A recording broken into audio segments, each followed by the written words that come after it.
Hello and welcome to the Valley of Chamonix in the French Alps, home to the Mont Blanc, for this edition of Environment on Climate Change. We're actually going to climb the mountain and see how global warming has changed the landscape. Just an hour away from here in Geneva, we took part in a conference organized by the World Meteorological Organization on the importance of forecasting and decision-making. In this show, we'll show you how accurate forecasting can improve humanitarian situations around the world, especially in Africa, and we'll see how weather is predicted. There's also a beautiful report at the border between Switzerland and Italy, where glaciers are melting. They're actually reshaping the border between the two countries. But first, the conference in Geneva, organized by the United Nations weather body, is the third of the kind. The first was over 30 years ago. This time, some 2,000 experts focused on making forecasting systems more efficient. They can help us anticipate natural disasters. They can also help policymakers take the right decisions. This is very important in Africa, for example, in agriculture.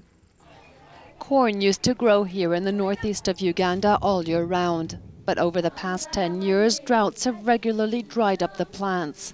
In the district of Kotibo, it hasn't rained for 2 years. Cattle have much less grass to eat, and villagers have to find food elsewhere. It's the first time ever the season has been so dry. Before, I could harvest at least 2 baskets full. Now I can't even feed my children. Dealing with climate in Africa is a major challenge. It's also where there are less infrastructures available. The spotlight was put on this region of the world during the climate conference in Geneva. Some 2,000 experts got together to make forecasting systems more efficient and useful to decision makers. Agriculture, for example, could be planned better, but setting up a global forecasting network could cost $1 billion. There are fewer weather monitoring stations in the entire African continent than there are in Switzerland. It's completely insufficient. In the southern part of Africa, for example, there are many tropical hurricanes. This is one of the reasons why it is very important that countries there have forecasting programs. It is essential. Without appropriate infrastructures and irrigation systems, the effects of climate change on natural resources will put these farmers in a situation far worse. They could have to leave their homeland. Experts have already signaled the growing number of climate refugees. The Bousson Glacier at the center of the French Alps. You need to climb 40 minutes to get here, but it's worth it. It's absolutely amazing. It's hard to know what this place will look like in 100 years. For that, we need good weather forecasting technology. Next, we'll see how climate is predicted. But first, the news in brief. UN Secretary-General went to the Arctic Circle to see the effects of climate change. We must react to avoid a disaster, he said, ahead of December's climate conference in Copenhagen. Male chicks are useless, say egg-hatching companies. They're ground up alive in the US. Animal rights activists are angry. The factory says vets approved their method. Like France, Switzerland is another country where global warming has changed the landscape. Glaciers are melting, biodiversity is threatened.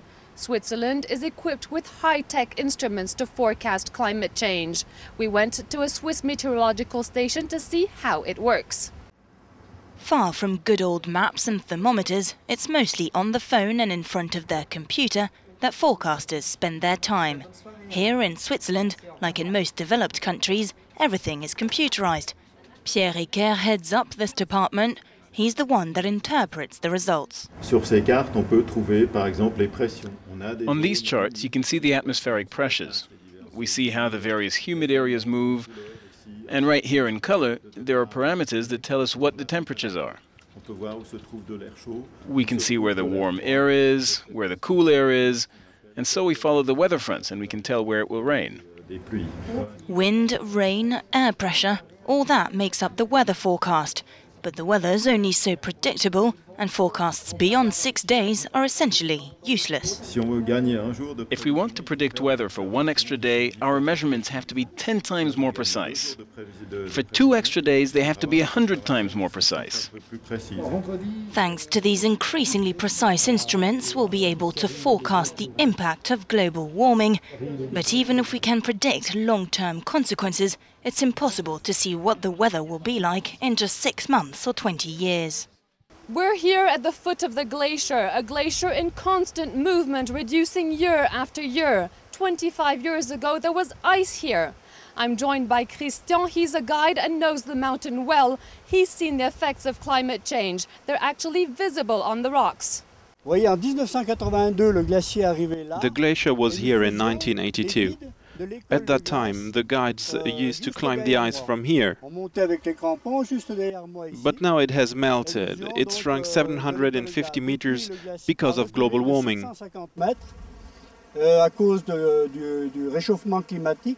As glaciers move, there are astonishing consequences. Border lines are transformed. Between Switzerland and Italy, 9 glaciers are melting, and now both countries have to decide on a new borderline some 150 years after it was first defined. This glacier stretches on for 23 kilometers, attracting tourists who have a taste for adventure. But despite being the biggest glacier in Europe, Aletsch is shrinking. In Switzerland, glaciers truly act as natural barriers, often forming both the watershed and the border with other countries. Every so often, cartographers photograph them from above, and recently they've been worried about what they're seeing in the mountains.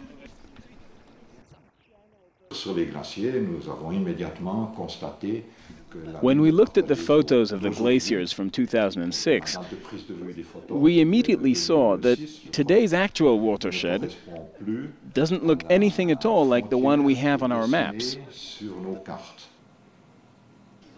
Current maps are based on data from 1940, and this is where the highest point of the glacier was then. Today, this is still the official border, but Switzerland is proposing it be moved here, or rather to this rock edge. The glacier has melted so far that the underlying rock has been exposed. The biggest difference between the proposed border and the old one is, for better or for worse, just above the world's best-known ski resort, Zermatt. There, the border should be moved by about 150 meters. Under the new plan, around 10% of the Swiss-Italian border would change. One idea is to simply let countries' borders move as the glaciers that form them do, unless one day, perhaps, glaciers disappear entirely. Well, this is where our show ends, with these waters coming down from the glaciers. In only a few weeks, world leaders will be meeting in Copenhagen for a major conference on climate change. See you next week for a new program.